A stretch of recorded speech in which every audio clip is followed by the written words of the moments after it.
Welcome to the Travel with T-Bone Show, and in this episode, I'm going to help you identify wording in contracts which might be dangerous for you and hurt you in the long run over a 1-year period as an ESL teacher. This might be useful for you if you are unfamiliar with linguistics, if you're unfamiliar with contracts, and you're unfamiliar with what an employer could potentially do to you. If this is your first job, as an ESL teacher or just as a person out of college in general, this might be incredibly useful to you because it could prevent you from jumping into a bad contract, right? So let's get started.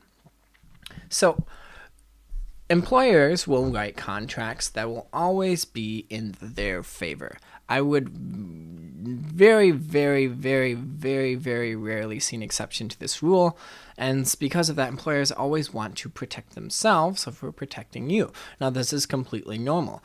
A boss might have a wife, might have kids, might have a husband and have kids, whatever the case might be, but they have assets that they're willing to protect, and they don't want somebody that they're going to hire to damage those assets and potentially put them out of business. Now, this is completely normal, and this is completely fine.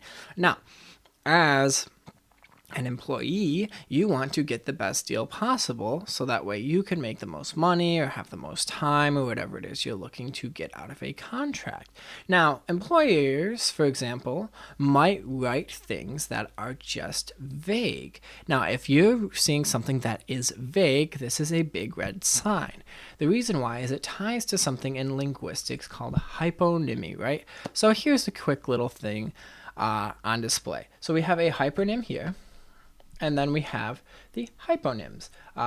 So the hypernym is the main category. In this case, it would be the color category. And then there is the hyponyms, so things that belong to that category, or as they're called, references, right? So purple is a color, red is a color, blue is a color, and green is a color. Therefore, they have hyponymy with the word color. Crimson is a part of purple, so is violet, so is lavender, right? And so you can kind of see this pattern. So you see that color refers to purple, or you see that color refers to red, or color refers to blue, or color refers to green. Now, these are all very important things to keep in mind when explaining this.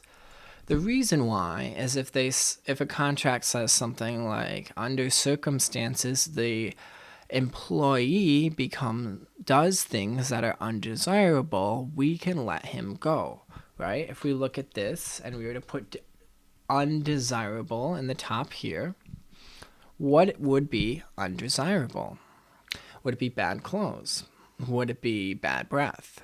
Would it be a bad attitude? Would it be not fitting in? Would it be not smiling enough? Would it be not fitting in with the culture of the company? Right? This is incredibly vague. This gives a lot of power to the employer because they're setting the circumstances to make it incredibly vague, so it could refer to pretty much anything. If you're seeing this in a contract, first off, I would stop and I would look at the contract and I would say, what does this actually mean?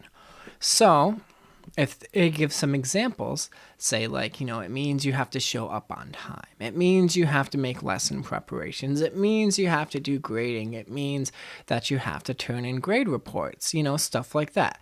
Then what I would say is I'd say, okay, that's perfect.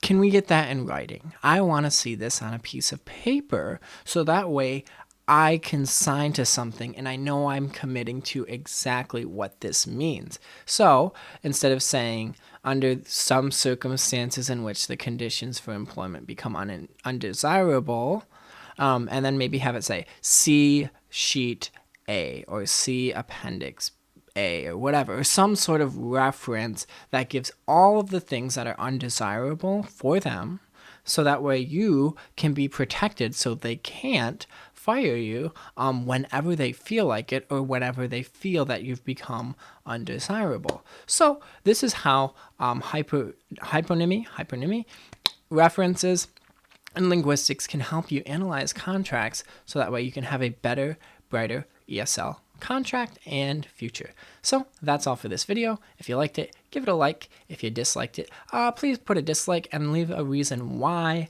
below. That's all. Thanks and have a good day.